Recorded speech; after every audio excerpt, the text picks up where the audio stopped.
You ever had somebody hurt you before? You have. Okay. What was your response to them, at least in your head? Sometimes you hold a grudge forever. I heard a nice line once.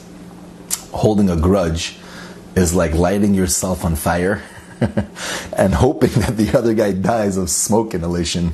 Can you imagine? You're destroying yourself because you're the one who's thinking about them all day. They're living in your head rent-free. It's not even a good tenant.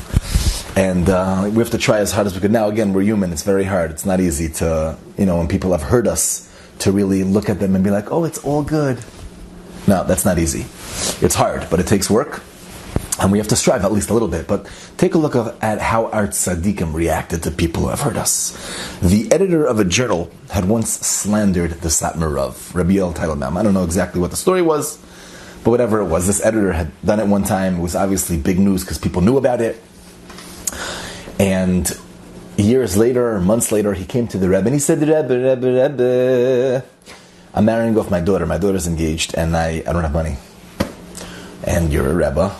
And tzedakah, I need help to marry off my daughter.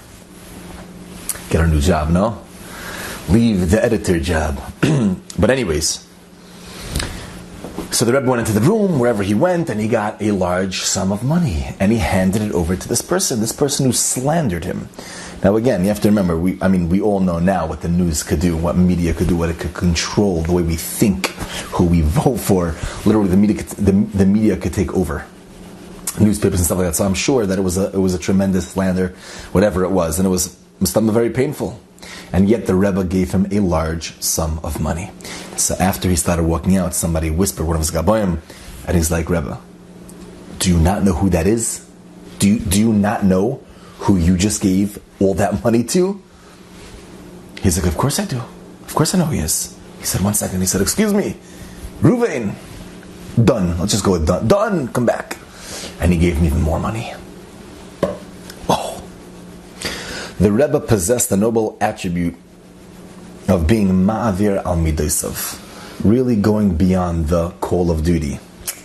Now, if you're playing Call of Duty, you should stop because it's an addiction and it's horrible and it's a waste of time and you should start learning more. But I'm saying, in our case over here, going above the Call of Duty, going beyond. When somebody hurts you, the last thing you're going to do is give him cash money. And the last thing that your last thing is going to do is give him more money after you gave him money originally. And yet that's what he did. There's a person who needs help in Klal Yisrael, so he did something to me. What does that have to do with what he needs?